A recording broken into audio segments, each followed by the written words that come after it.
সম্বলৰ জামা মছজিদত শুকুৰবাৰীয়া নামাজত আজি কেনেকুৱা কটকটীয়া নিৰাপত্তা ব্যৱস্থা দেখুৱাব বিচাৰিছো এই মুহূৰ্তত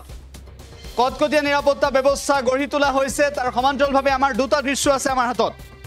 আমি ইটো দৃশ্য দেখুৱাব বিচাৰিছো এই মুহূৰ্তত ড্ৰোনেৰে কেনেদৰে নিৰীক্ষণ কৰিছে সেই দৃশ্যটো এই মুহূৰ্তত দেখুৱাইছো কেনেদৰে ড্ৰোনেৰে নিৰীক্ষণ কৰিছে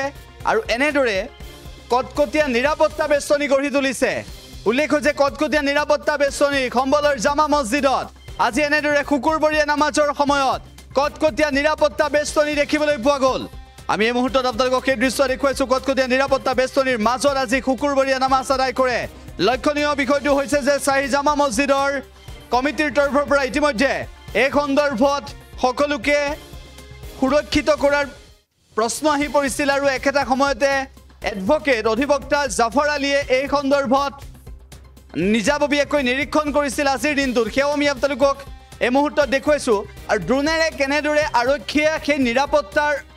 দিকটো চাইছিল সেই দৃশ্যটো আমি আপোনালোকক দেখুৱাই আছো কেনেদৰে নিৰাপত্তা দিকটো আজি পৰ্যবেক্ষণ কৰিছিল শুকুৰবাৰীয়া নামাজত এনেকুৱা ধৰণৰ পৰিস্থিতি সম্বলৰ জামা মছজিদত এনেদৰে শুকুৰবাৰীয়া নামাজৰ দিনটোত আজি এনেকুৱা ধৰণৰ পৰিৱেশ গঢ়ি তুলিছে আৰু কটকটীয়া নিৰাপত্তা বেষ্টনী গঢ়ি তুলিছে কটকটীয়া নিৰাপত্তা বেষ্টনী গঢ়ি তুলিছে শুকুৰবাৰীয়া নামাজত এনেদৰে কটকটীয়া নিৰাপত্তা বেষ্টনী গঢ়ি তোলা হৈছে যিটো সময়ত এই খেহতীয়াভাৱে এই বিষয়টোক লৈ কেনেদৰে উত্তপ্ত হৈ পৰিছিল উত্তৰ প্ৰদেশ লক্ষণীয় বিষয়টো হৈছে যে জৰীপ কৰিবলৈ গৈছিল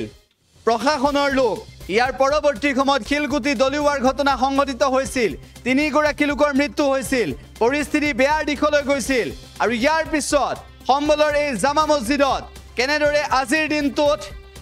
শুকুৰবাৰীয়া নামাজৰ সময়ত কটকটীয়া নিৰাপত্তা বেষ্টনী গঢ়ি তোলা হৈছিল কেনেদৰে আকৌ এবাৰ অপ্ৰীতিকৰ যাতে পৰিস্থিতিৰ সৃষ্টি নহয় তাৰ বাবে গুৰুত্ব আৰোপ কৰিছিল সতৰ্কতা অৱলম্বন কৰিছিল শুকুৰবাৰীয়া নামাজৰ সময়ত আজিৰ দিনটোত কেনেকুৱা পৰিৱেশ উল্লেখ যে সম্বলত ভয়ংকৰ পৰিস্থিতিৰ সৃষ্টি হৈছিল উত্তৰ প্ৰদেশ জোকাৰি গৈছিল এই ঘটনাই তিনিগৰাকী লোকৰ মৃত্যু হৈছিল ইয়াৰ পিছৰ পৰিস্থিতিও বেয়া হৈ পৰিছিল আৰু তাৰ পিছত আজি শুকুৰবাৰীয়া নামাজত সম্বলৰ জামা মছজিদত এনেদৰে যুদ্ধকালীন নিৰাপত্তা দেখিবলৈ পোৱা গ'ল ড্ৰোনৰ জৰিয়তে নিৰাপত্তাৰ দিকটো পৰ্যবেক্ষণ কৰিলে আৰক্ষীয়ে আৰু তাৰ পিছত এই পৰিস্থিতি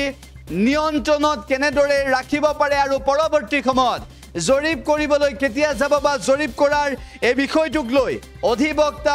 জাফৰ আলীয়ে কেনেদৰে শেহতীয়াভাৱে মন্তব্য কৰিছে আৰু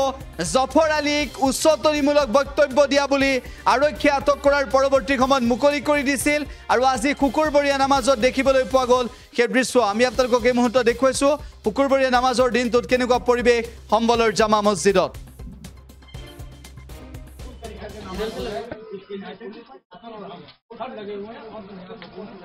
मीडिया में छाया